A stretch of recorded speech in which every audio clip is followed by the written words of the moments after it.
Hello नमस्ते हजुर सबैलाई स्वागत छ मेरो अर्को एउटा सानो ब्लगमा। आजको ब्लग चाहिँ बर्थडेबाट सुरु भएको छ।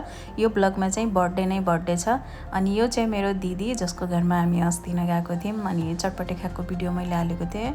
यो कान्छो मामाको छोरी मेरो दिदी उसकै घरमा गएको थियौँ।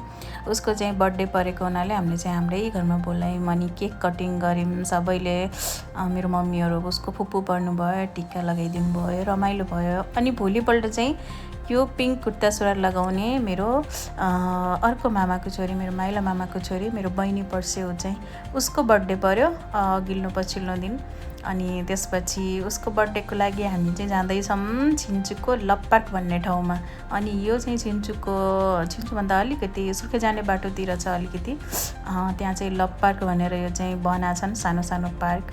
रमाइलो छ, बन्दैछ अझै फुलहरू रोप्ने अनि सबै बन्ने कार्यक्रम भइरहेछ। यो पार्कको चाहिँ राम्रोसँग बन्यो भने चाहिँ राम्रै हुन्छ होला।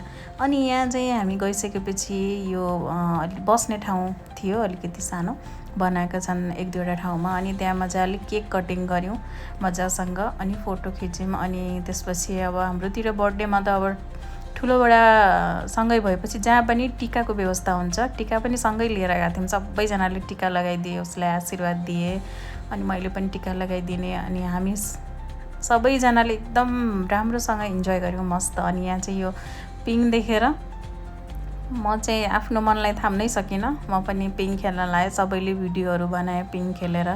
अनि त्यसपछि यहाँ एकछिन फोटो भिडियो मस्ती गरिसकेपछि हामीहरू चाहिँ छिन्चुमा गयौँ। अनि यहाँ छिन्चुमा चाहिँ एउटा रेस्टुरेन्टमा बसेर यो चाहिँ चाइनिज सबै फ्राइड राइस नुडल्सहरू सबैको लागि बहिनीले अर्डर गरी जसको बर्थडे थियो। अनि खाएर चाहिँ यहाँ चाहिँ मेरो छोरीलाई छाता चाहिएको थियो।